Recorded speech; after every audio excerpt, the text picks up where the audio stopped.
ही घटना मी ऐकली, अजून विश्वास होत नाही की अशी घटना घडलेली आहे. महाराष्ट्रामधला एक उंच, कर्तव्यदक्ष, रोखठोक असणारी व्यक्तिमत्व कालच दुपारी 12 वाजेला ज्यांच्याबरोबर कॅबिनेटमध्ये अनेक विषयांसंदर्भात चर्चा घेतली, ज्यांनी भूमिका घेतली, माझ्या पणनचा विषय आणला, त्यावेळेस त्यांनी आस्थायिकपणे शेतकऱ्यांचं सोयाबीन, तूर त्या सगळ्या विषयांची माहिती त्यांनी कॅबिनेटमध्ये घेतली. स्वतः ते त्यावर चर्चाही संवादही करत होते.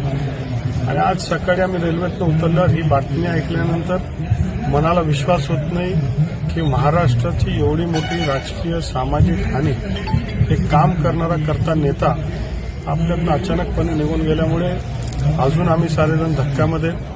माझं जीवनामध्ये मी फर्स्ट इयर कॉलेजला ज्यावेळेस सिम्बॉयसिसला ऍडमिशन घेतलं, त्यावेळेस बारामती हॉस्टेलला राहण्यासाठी मी ऍडमिशन घेतलं. त्याची इंटरव्ह्यू श्री अजितदादांनी घेतली. त्या दिवसापासून आमदार, विरोधी पक्षातला आमदार, मंत्री वगैरे हा सगळा प्रवास, आणि सभागृहामध्ये ज्यावेळेस विधानसभा चालायची त्यांच्या मागे मी बसायचो, तर सतत त्यांच्या अनुभवाचा, त्यांच्या गप्पांचा, त्यांच्या अनेक गोष्टींचा लाभ हा आमच्यासारख्या युवकांना मिळत राहायचा.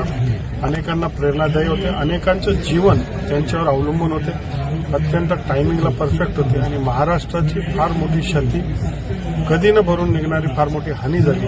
अजून देखील मनाला विश्वास होत नाही ही दुर्दैवी घटना घडली. आजचा दिवस अत्यंत दुःखी आणि नुकसानदायक दिवस आहे.